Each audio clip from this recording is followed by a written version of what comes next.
The thing that hurts me the most deep down in my core is when I see other Americans and there's an incident like at FSU and you see the videos and everybody's just, they're not offering to help. Yeah, that was hard to watch.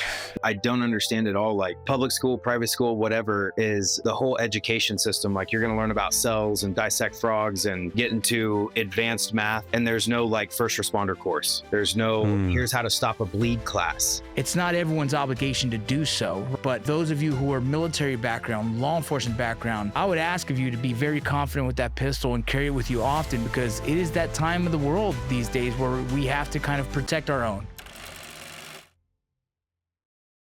Well, welcome to the first episode of Overwatch, and today we're going to be talking about 4 different fronts. This is essentially a professional security roundtable of very experienced gentlemen that are in my world. These gentlemen, we have a combined probably 80 years plus of security, of military, of law enforcement, of a combined different thing. So I believe this will be a really good discussion of 4 different gentlemen who live in 4 different parts of the world, who have probably 4 different ideas of what they deem as good security or good safety measures to keep the family safe, keep themselves safe, and keep their business safe. And so if you guys want to go around and just do a quick introduction, we'll start with Denny.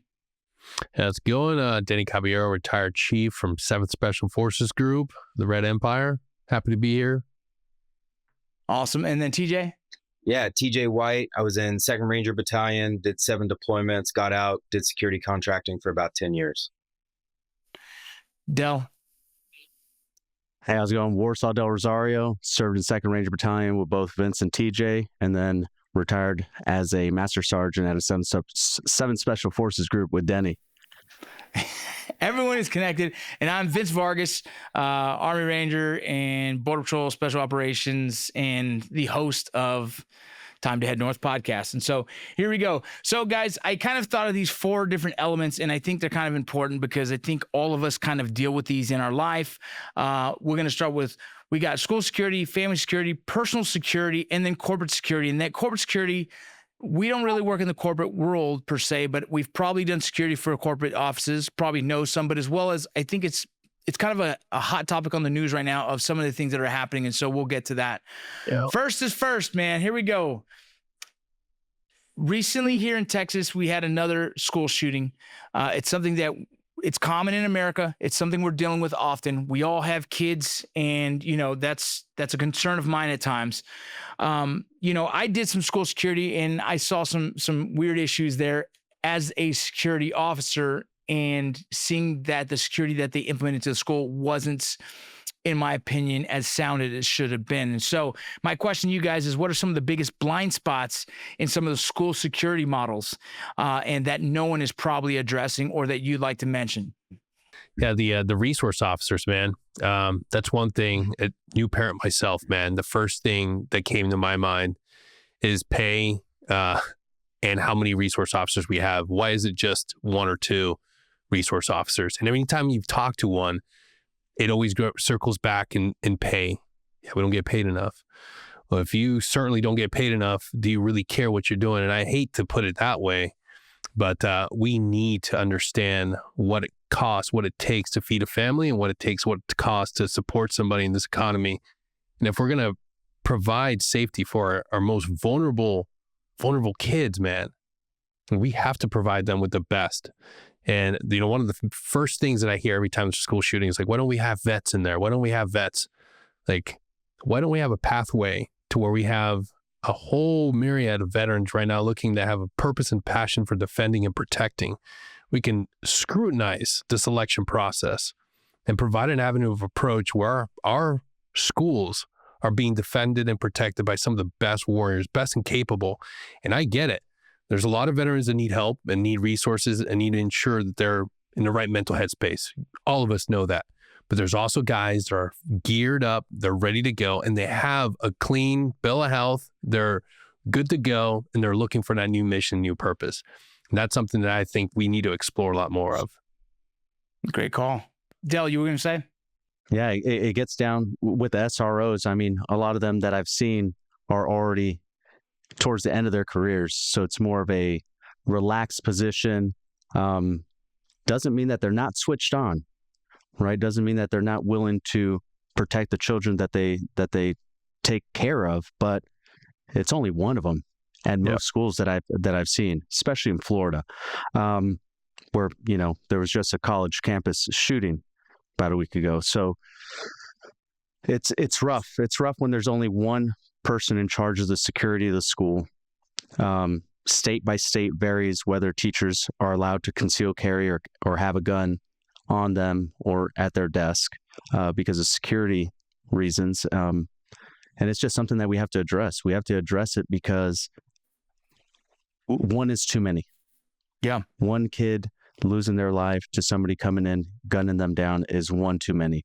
And we need to put a stop to it. It's getting the right people in the right positions with the right funding to support it so that we keep our children safe. That's why you see a lot of parents now. I've got 2 kids, 9 and 13, and it's homeschooling becomes almost a better option 9 times out of 10. You get to control just everything that they're intaking, right, as far as knowledge, but then the safety. But we also want our kids to be able to hang out and get that social interaction with other children. But with a lot of the school shootings these days, it has parents thinking twice about, do I keep sending my kid to a public school or do schools and school districts need to step up their game, put the right people, the right amount of security personnel in there to protect our children? Great points, man. Great points. TJ? Yeah, I think there's a lot of this almost like pencil whipping or checking the block.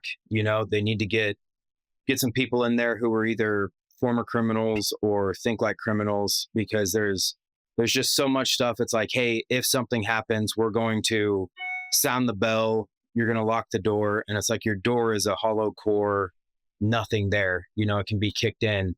And just not having these things in place of like, hey, what's going to happen? We have an actual plan from people who have been through maybe not school shootings, but active shooters, combat veterans, like what you guys are saying. Get some better SROs in there. I love that point too. I mean, there's so many people out there that are just like hungry, like they're training, they're fighting, they're shooting, they got all their own gear, all their own kit, and they're doing this stuff because they love to do it, but there's no connection between the school and this person who wants to be there and wants to do it. And it's just, again, it goes back to that pencil whipping thing of, hey, what are we going to do? We're just going to lock ourselves in place. I got 2 boys, they're in school. And when we were shopping for schools, as we're looking at all of them, I was asking, what's your guys' security plan?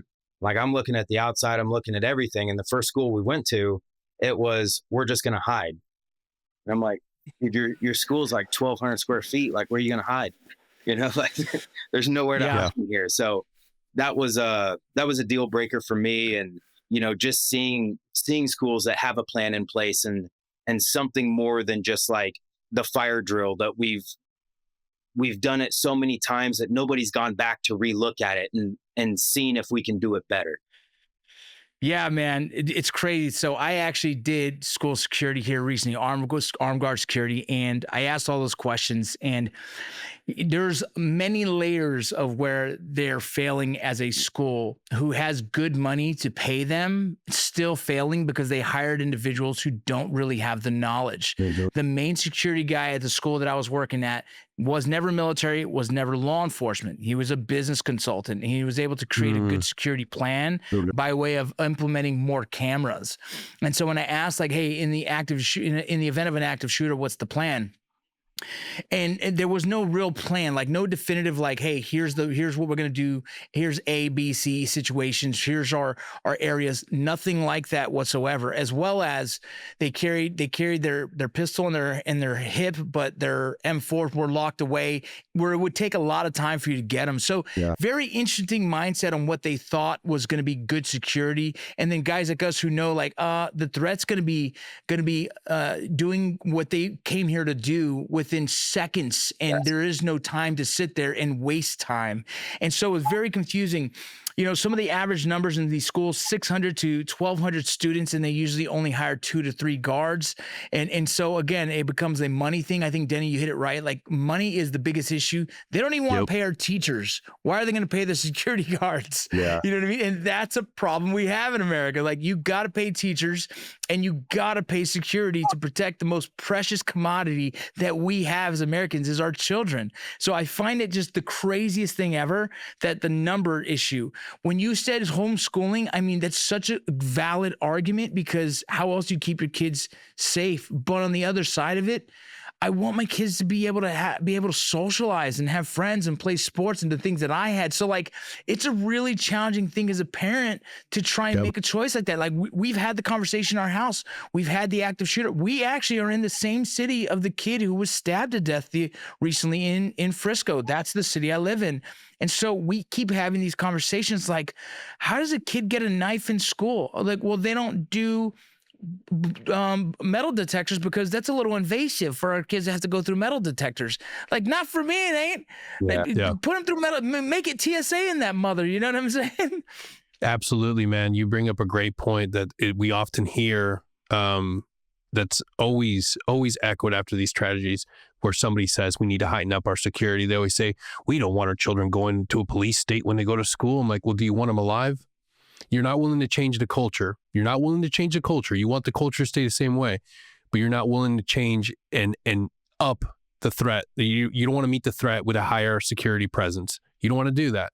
So what you're telling me is you want everything to stay the same, but you want change. That's illogical. That's never going to happen. If you want to address the threat, the current environment that we're in, just like when we were in Afghanistan or Iraq, this is the threat. You have a threat briefing from your S2. You're sitting down and you're looking at it like, oh shit, like this is what we're facing in real world. Nowhere in the military, nowhere else on earth would you get away with saying, just keep everything, same response. No, you have to escalate. You have to elevate. You have to be prepared. You have to protect and layer in defense. Why are we doing that when it comes to our schools? The people that are really going to make the change, the real change is going to come when somebody privatizes and says, you know what?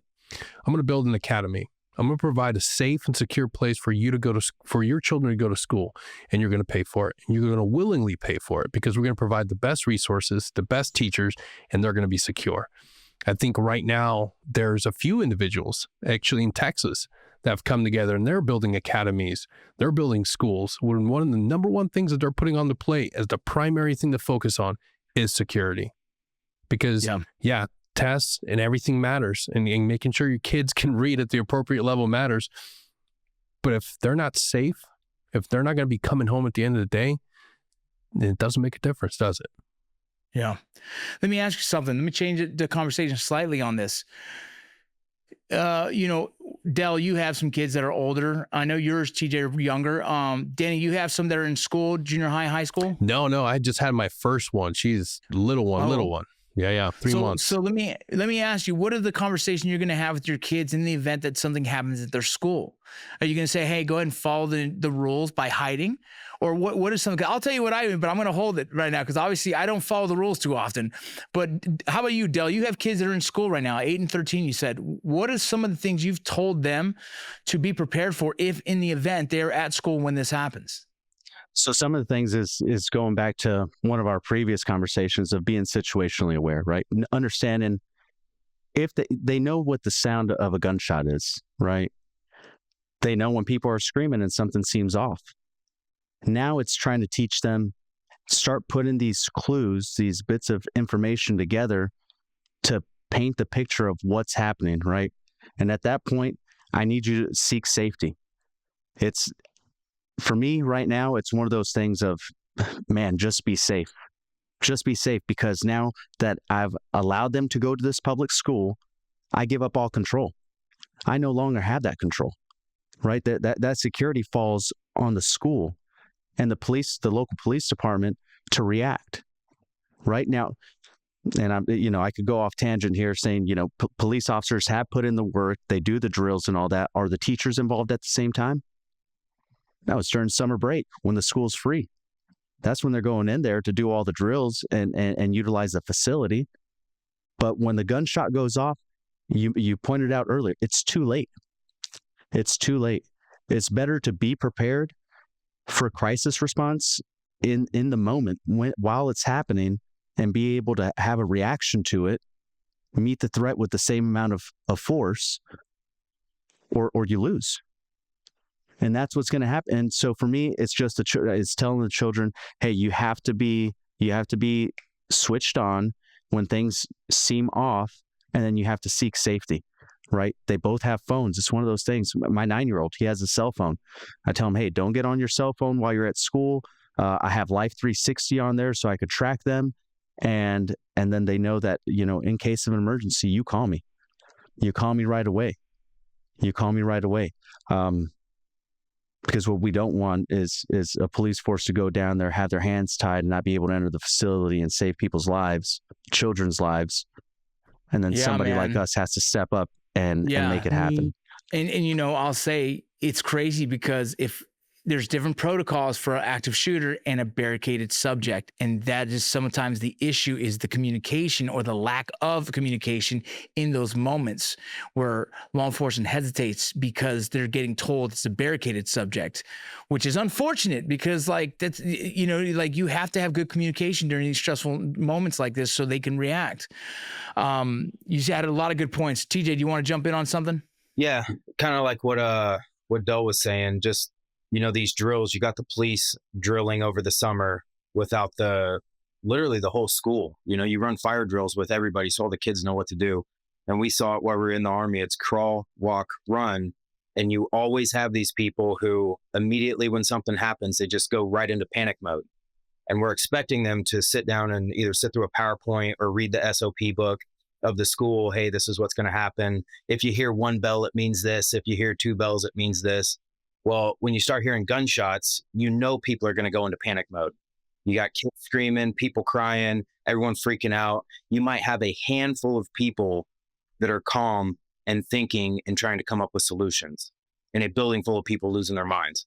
So I think it's just one of those things you have to drill and, work with your kids on things and be there and be able to teach and coach and develop everybody, not for the best times. You're trying to do it for the worst times.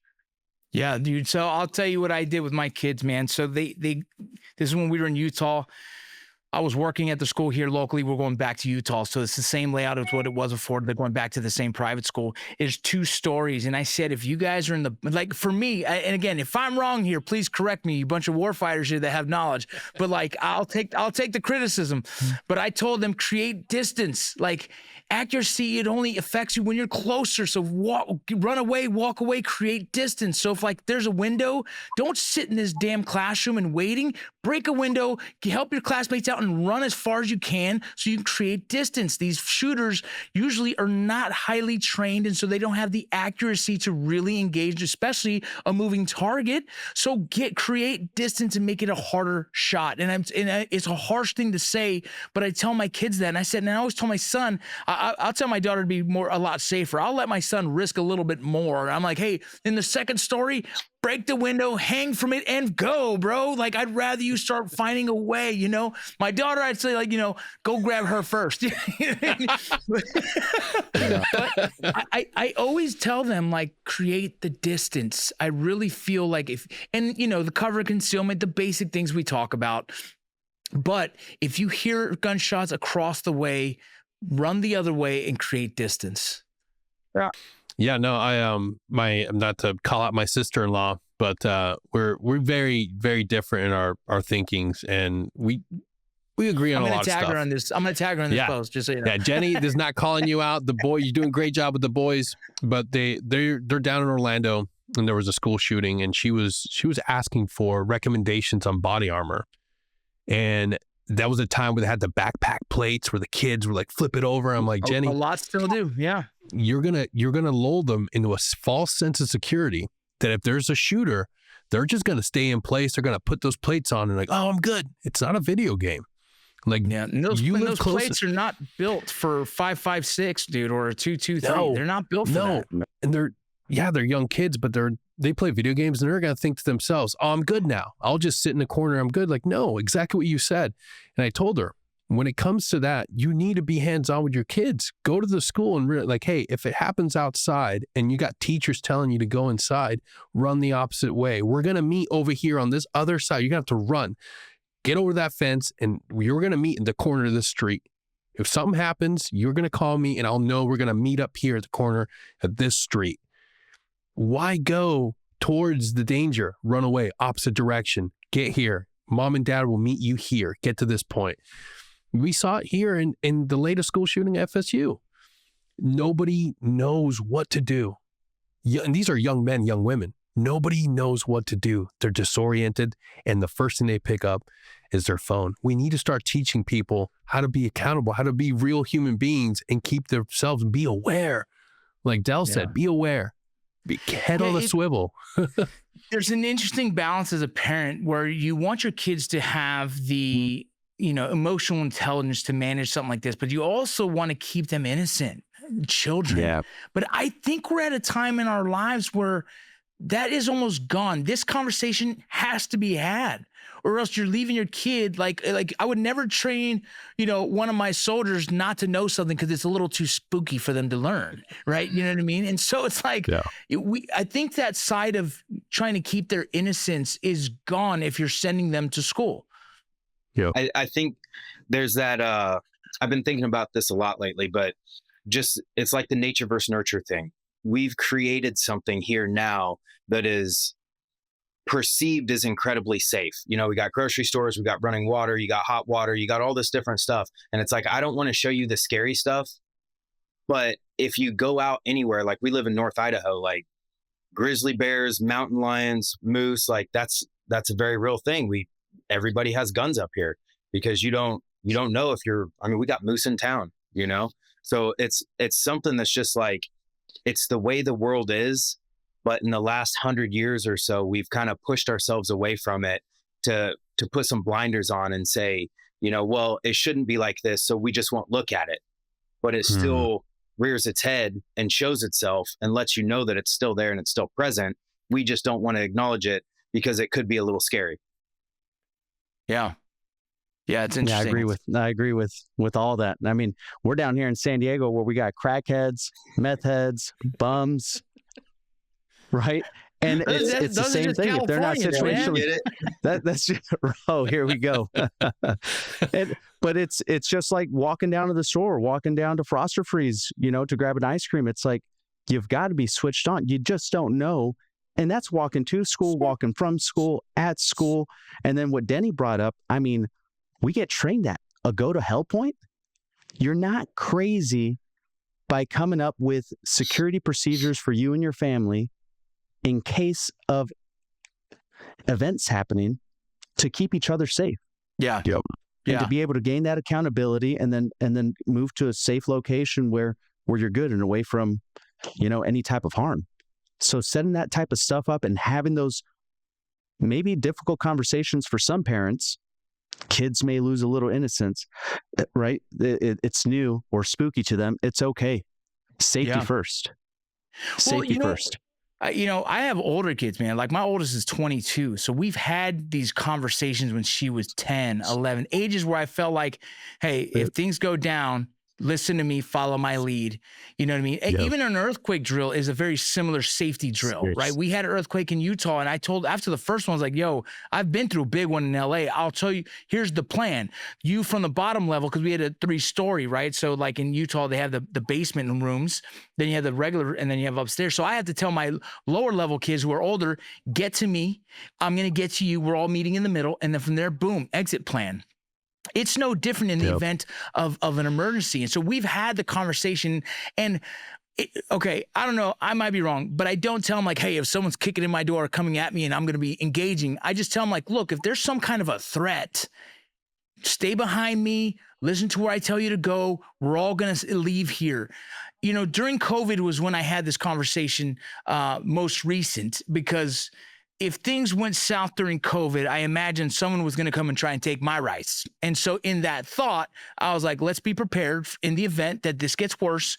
what are some things that are going to happen? And I told my at the time, I think my son, he's now 15 years, probably 10 or whatever it was.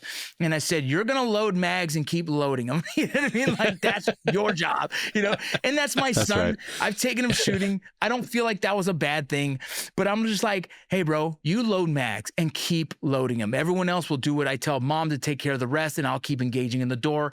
Fatal funnel ideas where I think.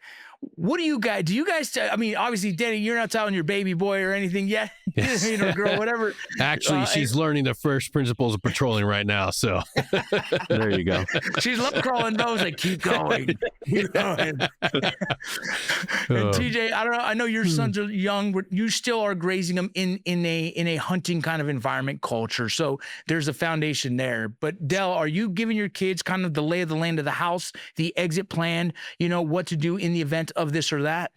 Not to a high extreme, right? It's more of like, because moving back to San Diego, you know, California in general, from Florida where we were, which was just really lower Alabama. You know, it's nice, but it's a little bit more chaotic out here. It's happening, right? It's hopping and popping out here, and it's just being switched on, head on a swivel, situationally aware, knowing your surroundings. And yes, follow my lead. Follow me. Just follow my lead. So it's more of, right now they're at the age where I could direct them, right? But as they grow older, then it's having those other conversations of like, hey, we're moving to a new area. You know, this is what we just went through a 6.1 earthquake out here, out of Ramona, right? So it's just accountability. Where's everybody at? Text message. Okay, everybody good, right? Because I was away from the family at the time. So it's just one of those things where you start embedding it early on in your child's lives, which is going to pay dividends once they become older. Yeah. Then it all clicks for them at that point. You know how many times I've given my wife Gatwa plans and I've just never explained to her what a Gatwa is. I'm just like, hey, listen, here's what's gonna happen. You know, that's right. Those who are listening, Gatwa is like the how would I explain a Gatwa? Going, others taking with me, right? Yeah. It's essentially the time it's what going to take. Yeah. It's a contingency plan in the event of something, essentially. And in the military, especially in Ranger School and patrolling, we give Gatwa plans for, as my team leaves the patrol base and on my way back, if for some reason we gain contact or whatnot, here's the plan. I give my wife this all the time when I travel, because I'm like, hey, if for some reason there's something that happens, we lose power, I'm fighting back to you. Don't worry, I'm gonna get back to you. And that's a thing that I do. She doesn't realize I'm giving her a Gatwa. I'm going back to training. You know what I mean? I was like, just be ready, keep the kids alive until I get home, and then we'll figure it out. You know, that's something that I do. Is that something you think, like, you know, I don't know, is that something you'll be implementing as well, Denny, or any of you other guys? Bro, every single time. There's I think within all of us, there's that part of you like, well, as soon as I land, there's going to be an EMP attack, and I'll have to find a way to walk. Yeah, dude, every single time. Every time I take a trip, if I go to Utah or I'm flying down to Orlando, it's like, all right, so if something happens, EMP stack, I'm just walking. I got a map. I'm like, everybody, you always carry a map. You always carry a compass. Just don't lie to yourself. Don't make me feel weird. Like, you always have like some level of preparedness, because you know that phone's gonna not support you. It's gonna crap out. Like, anytime you do a long movement or you go for a rock or go for a run somewhere where it's not like close to the house, always leave like, hey, if I'm not back by this time, call the cops. Something happened. Like, somebody found me out in the woods and they murdered me. Like, I will send some sort of signal. I think that's innate with all of us that serve. Like, you don't want your wife or your family to like not have a clue where you're going. Like, we've all seen these murder shows. Like, that's like the number one thing I always point out. I'm like, they didn't tell anybody where they were going. What the fuck? Bro, I tell my wife I'm going to the bathroom. In case I get a heart attack while I'm on the toilet, you know, that's where I'm at. You know, I don't, it's just what I do. It's just what I do. Yeah, real quick, personal security. Let's talk about that. How many of you guys carry concealed, and what do you carry, if you do? Yeah, I carry every day. I got a Glock that I appendix carry. Yeah, cool. Pretty much goes everywhere. My wife carries. We teach our boys. I ask them all the time, what do you do if you find a gun? So we're very, very safe with it. We explain it to them. We take them out shooting, but yeah, we bring it everywhere. And I was thinking about this earlier, but the whole, bringing your kids up around in these different environments. You don't see any parents out there who don't put their seatbelts on a kid because they're afraid to explain to them what's going to happen if they crash. Every parent will put their seatbelt on. And when the kid asks, like, why do I always have to wear this? Well, it's for your safety. It's for your protection. And that's just kind of how I look at it. It's not like a big scary thing. It's, my sons know that daddy has a gun and it's there for their protection because it's my responsibility to protect mommy and them. And that's it. There's no confusion anymore.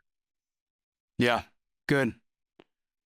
Del, do you carry in California? I don't know what the laws are there. No, haven't. No, not yet. Not yet. It's a long application process out here, about a year long. Are you allowed to carry a knife in California? I got a knife on me. Yeah, Okay. I believe it's supposed to be under 4 inches, size of your palm. That's huge, bro. That's 4 inches is huge. if I'm out of regs, I still got it on me. That's good, man. Okay. Does it feel different going from Florida to California with the gun much. change for you? Yes. Feel vulnerable. Feel naked. Yeah, that's when distance is really, really my best friend. Yeah. In an event like that, when things go sideways. Yeah, man. Denny? Oh yeah, Glock 19, the old trusted, like foolproof. Everybody has there's so many things out there, but that thing's never failed me. Carried it, allegedly carried it in Afghanistan. Brought my own. So yeah, it's one of those things where if it ain't broke, don't fix it. You train and practice with your everyday carry and have it on you. Like there's certain times like I'll switch it out, but like, yeah, I might be known to carry something else in a Patagonia backpack from time to time, but that's specialty trips. Depends on where you go. But yeah, man, Glock 19, and it's if you're not, I think it made a big difference becoming a parent though. That was a big thing. Like you wake that little lady up every morning, you're like, yeah, I'm coming home. Like, I live. I'm not in the best part of Alabama. It's very different than like our little bubble in Northwest Florida. Like but now every day, like you walk out that door, like it's with me. Yeah, it all depends on what I have. As I had the baby stuff, I had a kind of a sling, and so I'd carry it in the sling carry. I sometimes carry the fanny pack. My kids hate when I wear the fanny pack. It's embarrassing to them to see dad in a fanny pack. But I like the Glock 19. I like the full size Glock 19. You know what I'm saying? Yep. That's what I want to carry, and so I like it in the fanny pack. And the kids absolutely are embarrassed by it. So wintertime in Utah was easy. I could wear anything big and it works fine. So it just depends what I'm trying to carry. But yeah, man, I try and carry as often as possible. There's times where I get nervous. So like I'm going to like the fair or something like that. And they're like, oh, you can't carry a gun. So I'm like, but I am getting my augmentee license, my law enforcement augmentee, so I can then carry anywhere I go. So I'm excited about that. Nice. That's good, man. That's good. And you said your wife carried, TJ, and she trains as well? Yeah. Yep. That's great, man. If my wife carried, it would just be handed to me. Like, carry this for me. Well, that might happen, but I'm okay with that. Yeah. Better than one. Yeah, absolutely, man. That's good. And when I was in California, I had a backpack as well, Denny. Like I had a backpack with a foldable buttstock, and we were I'm in LA, dude. I know what that place is all about. I was like, I ain't risking this one, dog. Yeah. Yeah, if you see me with a sling backpack, just know I don't keep treats in that bitch. Different kind of treats. Yeah. But it's one of those things like we were trained for a long time. That party doesn't die. It doesn't go away. Like it's still part of you. You want to be safe. You want to be able to be an asset in case something happens. Like I've been out hanging out with friends and you hear a car misfire and everybody just is switched on. Not everybody's like that, and that's okay. I'm not saying you have to be, but the thing that hurts me the most deep down in my core is when I see other Americans and there's an incident like at FSU, and you see the videos and everybody's just, they're not offering to help. There was a video of a young lady or young person that was bleeding, and the person's videotaping, they just walk right past. I'm like, Yeah, that was hard to watch. That was hard to watch. That's another thing that I don't understand at all. Like, public school, private school, whatever, is the whole education system. Like, you're going to learn about cells and dissect frogs and get into advanced math, and there's no like first responder course. There's no here's how to stop a bleed class. They're like, how come kids aren't taking that from elementary school up until graduation? Can you imagine the kind of people that would be coming out of high school if they had like basic self-defense, basic weapons handling, bleeder control, like all this stuff? And now you're producing citizens into a society that are like there and ready to help should the situation arise. Because I mean, dude, like 9/11. How many people were just stuck there? And, you know, it was up to first responders and they did an incredible job. But imagine if everybody there was like, yes, I can help. Yes, I know what to do. Yes, I'm trained. Yeah. It's a game. I agree. I think it's funny. They still teach CPR, which is used very rarely. Yep. When it's like, why not just teach the basics of stop the bleed, right? Just basic lifesaver skills. I think every teacher should have that skill set. And if there's any teachers out there looking for it, I can find you the resources and we can connect you with whoever you need to get that training. I'm sure anyone would teach that for free for all teachers. But unfortunately, it's something you might have to learn. But at the same time, you know, you might as well learn that and be ready for in the event that something does happen. You know, the other thing I wanted to say was, it says from 2014 to 2021, I just looked this up real quick, and it says, according to FBI, armed citizens stopped 11 out of 252 active shooter incidents, which makes me like, if more people carried concealed, trained individuals, responsible individuals, they'd be able to eliminate that threat more often and save more lives. It's not everyone's obligation to do so, right? But, you know, those of you who are military background, law enforcement background, you know, I would ask of you to be very confident with that pistol and carry it with you often, because it is that time of the world these days where we have to kind of police our own, if you will, and protect our own. Yeah, absolutely. Good guys with a gun, they really do help out. It really changes the whole fight. I mean, we've seen it. It's big. It's big. Well, last subject I want to hit. We hit personal. You know, there's not much they really hit on that. You know, I know who you guys are, and I knew you guys all carried. But the one that I think is interesting recently in the news is these corporate CEOs who are being targeted. You know, even politicians who are being targeted. And personally, like, when you hear how much a high-level CEO for these very successful organizations and companies make, I just am blown away that they don't have their own personal security detail already, right? And so we saw the recent one with was it Luigi? Yeah, Luigi. And that one was, man, that one went so viral for multiple different reasons. But, you know, what are some of the things you're seeing, these patterns that you're seeing, that you would ask these CEOs and other businesses to kind of hopefully try and start implementing to protect their own people? Scrub your internet persona, remove your data from the internet. That's the easiest thing. It really is. Like, and if an 18 Fox, a warrant officer, even a guy on the detachment gets a crash course on how to go through and get yourself removed from the internet and the archives. Yeah, you have to continuously ask and submit the request to remove it. But if we know how to do it, you should be able to do it. You can get your home not listed on Google. You can make sure it's taken completely off. If you work for an entity that is not very popular in the American culture right now, you might want to start there. You don't know how crazy and how spun up people can get over how much money you're charging, over the ethics of your business. Like, if you want to ensure your safety and the safety of your family, ensure your personal records and your information is taken off the internet. You can literally pay somebody to do it for you. Hit me up, I'll do it for you. I'll charge you a fair fee.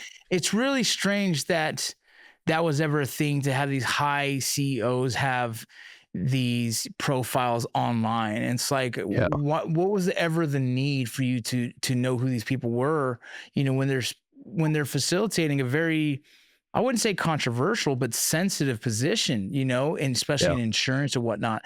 However you feel about insurance, it doesn't matter. But the conversation is very sensitive. And so to put their face out there, their face and their information is just bonkers to me, man.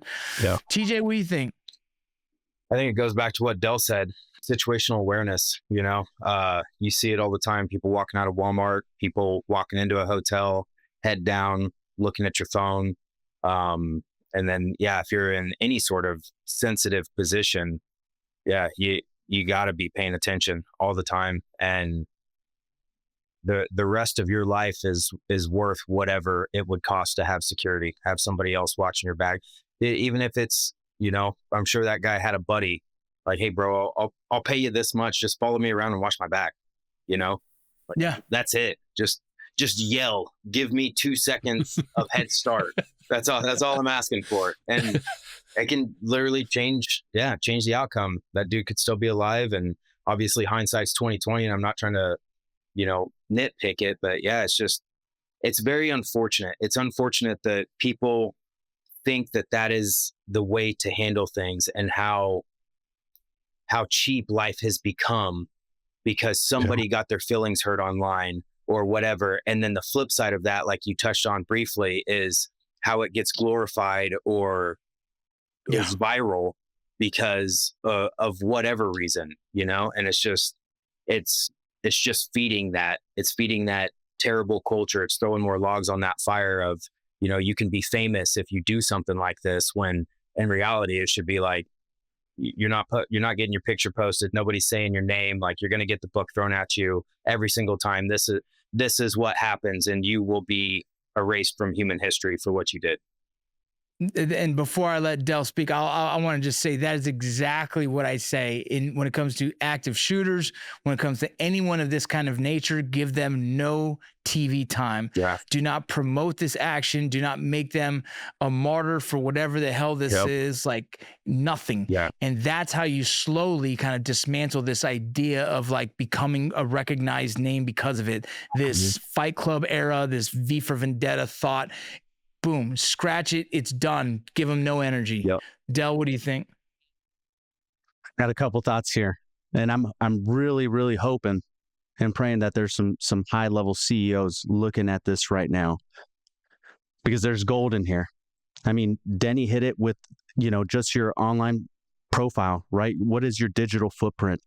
What are you posting on there, or who's posting for you? Giving out itineraries, locations that you're going to, meetup locations, what your travel times. Is your house listed, right? There's a sunshine law in Florida. Everybody's house is listed, but there's ways to go around that, right? For your security. All that I could find out. So going back to TJ's point of people that think like criminals but have good intentions, right? Good guys that think like criminals. This is what I would be doing. I would be just doing a social media scrape on you, finding out everything about you, everything, who you hang out with. And guess what? Maybe I'm not looking Vinny up. I'm looking your wife up. I'm looking the children up. I'm looking your cousins, your aunts, uncles, parents, who's posting, who's tagging you, where are you located at, on Friday evenings. Are you with the family at home? Are you out at a bar? Where do you frequent a lot? I'm going to build out a pattern analysis on you just to figure out when is the most vulnerable time or position that my target, would be in, so that I could strike. Whether that's end your life, whether that's kidnap you, hog tie you up, have you transfer some funds, right? Send you down to Mexico, whatever it is, right? I'm going to build out a pattern analysis on you. And that all came from me just spending hours on end, or maybe 20 minutes, to figure out where you're at, where do you live, where do you work at, where do you frequent to, what do you like to do. I might just befriend you. I don't know. There's my head's going different ways of how I could approach somebody that I want, that's going to be my target. So that digital footprint, what does that look like? Next question for you CEOs out there, high level guys. When is the last time that you've done or had done a threat vulnerability assessment of your house, your residence, right? Your vacation homes, your business, your travel? It's everything that we've been talking about today. Yeah. Where are the vulnerabilities at in your day-to-day life, your business operations, and your residence? Yep. Those are huge. Okay, you did it 6 months ago. Things change. The seasons change. This camera that was able to look through during winter isn't going to work during spring when the foliage is all over the place, right? So just having that redone every 6 months at the different locations where you spend a lot of your time at, right? If you're looking at personal security, right? At the corporate level, personal security, you'd want, okay, my home, right? Yep. When you look at the business and that's your baby, right? Protect the data, not just a perimeter.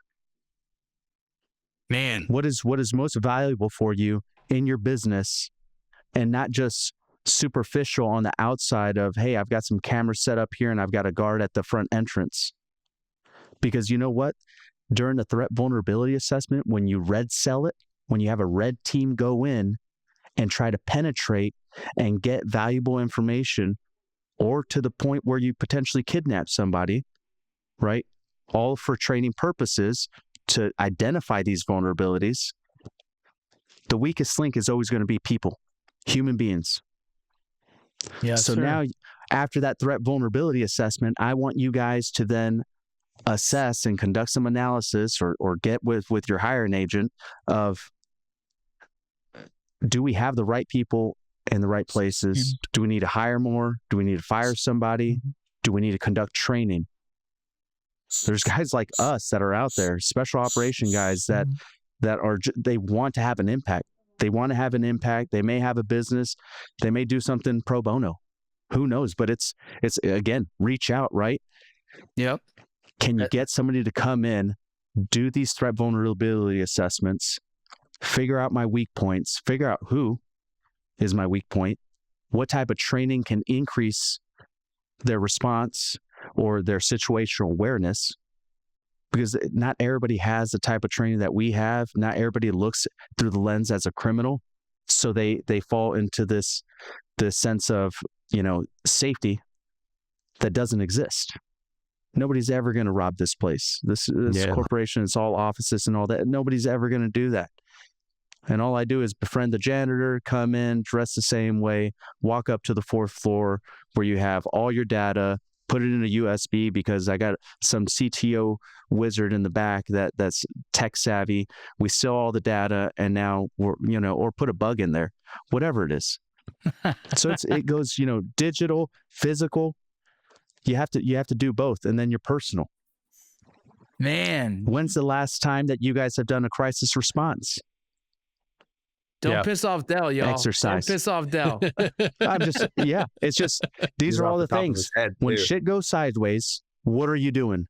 Who's there next to you? And are you prepared? Do you need training? Maybe, and that's when you go out. I mean, you have time. At this point, high-level CEOs, you're not working in the business, you're working on the business. So get out there, get informed, get trained, stay active in your personal security so that you can make it home to your family every single night and enjoy your life. Yep. Love it, man. These are all things that TNG at the North Group, they do as well. I've been a part of some of this, some of the Red Group stuff, and a lot of these risk assessments and these threat assessments are very important. And I love, dude, Dell, that you mentioned that, and the knowledge, man, in this group is incredible. I one of the things I wanted to ask is, like, some of you guys who've done some, executive protection, how many people would you like to see covering a high level CEO? Is that a 1-person job? Is that a 3-person? What do you guys recommend? Or what are some just thoughts? Man, top of my head, dude, you need a robust team. It's not just the guys you see carrying weapon systems in front of the guy on an echelon in front of him. You need a comprehensive team. Like if you need about, when you look at the TV shows and the movies and you see like the 5 guys around them in suits, like that's your 5 guys who's working your backside support, who's watching all this. I'm saying like, take this whole like ODA approach, man. ODA plus, like 30 dudes. You have people in the back watching, feeding you real-time analysis of what's going on the ground. And you have the people that are actually responding and doing the active security. You need a comprehensive approach. If you're the guy that's like happy you hired some guy in a nice suit that looks jacked and is carrying a Glock 19, bro, reach out, get some help because you're lost. That's not the approach. That's not the approach, man. Funny story. While working on Mayans, they had some security guarding us, and I'm bigger than all of them and more trained. And my buddy was like, "Hey, bro, do you think what if something happened?" I said, "I'd probably take his gun and I'd try and handle it myself." Like, I assessed the room. I was like, "All right, guys, I think I'm the guy in this. If you need me." Yeah. But TJ, what do you think? I think it just depends on the situation. We did some stuff where we had multiple teams out doing multiple different things, surveillance, counter surveillance, you name it, all the different moving pieces. And there was some times where it was you and one other person, and maybe you're split up and you're just kind of there doing your thing and trying not to be seen, because sometimes they don't want that. They don't want the big security team walking around like what you said, like 5 dudes in suits. They want to still be approachable and still be able to talk to people and all that. And your job is just to kind of keep that bubble and make sure that the people going inside the bubble are not a threat, Yeah. So, yeah, I think it's kind of to each their own, and what you're doing, where you're going, the profile that you want, versus the profile that you need, because sometimes what they want isn't what they need. And they might say, I want one person, and stay back 20 feet, and it's like, yo, you got like 6 active threats on your life. Like, oh my goodness, it's an interesting thing. I just, in my head, it's like, if you're a CEO, if your company makes good money, put that into your budget. Hire a security team, hire a security firm. It's more than just someone being with you. It's the comprehensive approach of the all around, from home to travel to your digital security to everything. So it's a bigger tasking than you might think, at surface level. But man, put that into your budgeting, put that into your budgeting and protect your people. I think it's important to companies and organizations to protect their people. That's what to me is important. Well, gents, we are out of time. You guys want to chime in with your social media, where people can find you if they want to find you directly, and if you have a company or a podcast like you do, Denny, or anything, where people can just kind of enjoy more of your, your content. Yeah, man. Hit me up on Instagram, Security Hub Podcast. It does have security in the name, but it's not at all about security. It's more about helping out our veterans and our SOC professionals, or anybody that's lost out there, and getting them connected to resources, and bringing on mental health experts and people that are in healing arts and can give perspective to the warriors that or might be in crisis. I think the name's more about the patrolling technique of taking a knee and getting some perspective of what's going on. So you can find us on Instagram, X, all Facebook, Security Halt Podcast. So yeah, appreciate it if you guys would follow the show, give us a like, subscribe, and share us. Awesome. TJ? Yeah, TJ, you can find me on Instagram and Facebook at TJ White RGR. Awesome. And Del? Yeah, Facebook, Instagram at Warsaw Del Rosario. Reach out. Awesome. Well, thank you so much, gentlemen, and thank you guys for listening. This is the first episode of Overwatch. Today we talked about the 4 fronts. I hope that you guys got something out of this, some lessons learned, maybe a couple laughs. That's it for this Time to Head North podcast, brought to you by the North Group, security refined by intelligence. Until next time, we'll see you later.